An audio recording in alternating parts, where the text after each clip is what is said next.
많은 분이 조선시대 군인들의 일상에 대해 궁금하실 텐데요. 다행히 조선시대 선조와 인조시대 한 아버지와 아들이 군 생활을 할 때 대를 이어 쓴 일기장이 발견되면서 알 수 있게 됐습니다. 그런데 일기의 내용 중 그 당시 병영 생활보다 훨씬 더 사람들의 관심을 끌었던 내용이 있었습니다. 대체 무슨 내용이 사람들의 흥미를 끌었던 걸까요? 부북일기는 조선의 선조와 인조시대의 무관이었던 아버지와 아들이 함경도에서 군관으로 복무할 때 남긴 일기입니다. 1605년에 울산에 살았던 박계숙이 함경도에서 군 생활을 하며 매일의 일상을 일기로 적어두었습니다. 이 일기를 박계숙의 아들 박치문이 똑같은 곳에서 군 생활을 하면서 자신에 대한 이야기를 작성했습니다. 이 책은 원래 울산 박씨 문중의 귀중한 가보였다고 합니다. 후에 그 내용을 정확히 알고 싶어서 전문가에게 번역을 의뢰하면서 그 존재가 세상에 알려지게 되었다고 하는데요. 부북일기는 1600년대 초중기 변방 지방에서의 군 복무와 생활사를 연구하는데 중요한 자료로 인정받았기 때문에 유형문화재 제14호로 지정되어 있으며 현재 울산 박물관에서 소장하고 있다고 합니다. 아버지 박계숙의 일기는 울산에서 출발해서 함경도 회령부 보호라진에서 1년간 군 복무를 한 후 집에 돌아올 때까지의 내용이 담겨 있습니다. 아들 박치문의 일기는 1644년 12월 9일에 출발해서 1646년 4월 4일 돌아올 때까지의 여정이 기록돼 있다고 하죠. 부북일기에는 최전방이자 변방 지역에서의 군 복무 생활이 얼마나 힘들었는지 잘 나와 있으며 힘든 생활을 하는 만큼 경제적으로 많은 세금 혜택을 받은 것뿐만 아니라 각종 부역 특혜와 많은 급료를 보상으로 받았다고 기록되어 있습니다. 그 중에서도 아들인 박치문의 일기는 본인의 개인적인 생활까지 자세하게 기록한 덕분에 3일에 한 번씩 여자를 바꾸며 동침했다는 내용이나 자기 동료들이 누구와 잤는지까지도 쓰여 있는 등 조선시대 군인의 성생활이 어떠했는지 짐작할 수 있는 내용이 많아서 많은 사람이 관심을 보였다고 하죠. 부북일기의 첫 장. 함경도의 군관으로 배치되어 국경 수비를 맡은 박계숙이 일기의 첫 문장을 써냈을 때는 1605년입니다. 임진왜란의 종전 여파가 아직 사그라지지 않은 때였죠. 참고로 박계숙은 무과시험에는 합격했으나 아직 정식으로 발령받기 이전이었습니다. 정식으로 발령받으려면 무과시험에 합격한 후 함경도와 같은 최전방에서 1년간 근무해야 했죠. 이걸 출신 군관이라고 하는데 박계숙도 출신 군관이었죠.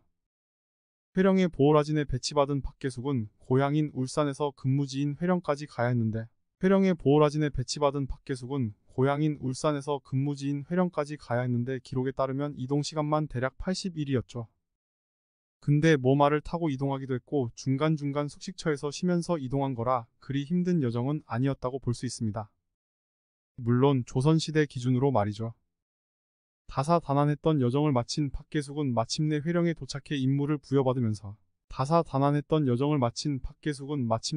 도착해 임무를 부여받으면서 본격적인 병영 생활을 시작합니다.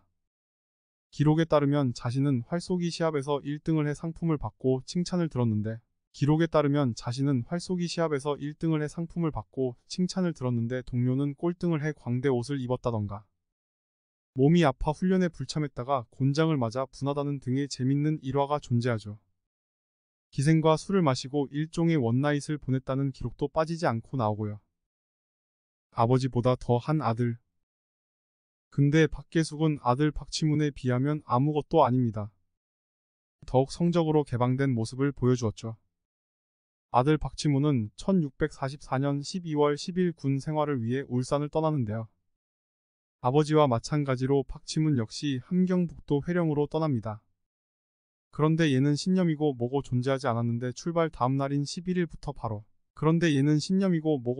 않았는데 출발 다음 날인 11일부터 바로 숙소에 연호비와 잠자리를 가졌습니다. 그리고는 뭐 안 봐도 뻔하죠. 하루가 멀다 하고 여자와 잠자리를 가졌죠. 연호비는 기본이고 주탕, 기생 등등 아주 다양한 여자들과 함께 했습니다. 주탕이란 관청 소속 여자 종인데 종이든 기생이든 가리지 않았던 겁니다. 그러던 1월 2일 박치문의 귀에 한 가지 소문이 들어가는데요. 걸리게라는 기생이 스킬이 진짜 엄청나다는 겁니다.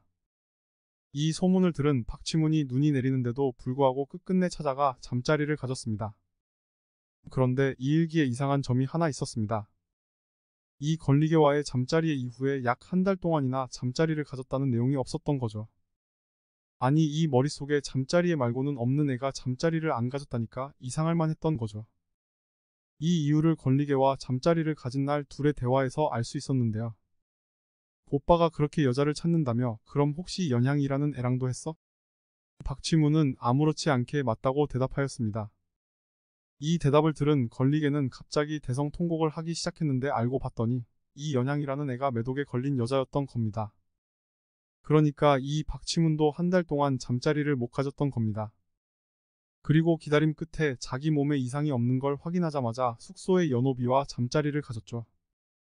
그런데 이 숙소 연호비가 엄청나게 잘해서 좋았다고 합니다. 그 뒤로는 여러분들도 다 예상하셨듯이 잠자리를 빼놓지 않고 즐겼습니다. 월매와의 만남. 이 중에서도 박치문이 만났던 여자 중에 특이한 만남이 있었습니다. 그 여자의 이름은 월매 기생이었죠. 그런데 이 여자가 누구냐면 아버지 박계숙이 군 복무 중에 사랑을 나눴던 기생 배종의 딸이었습니다. 그러니까 아버지랑 사랑을 나눴던 기생의 딸을 만난 거죠.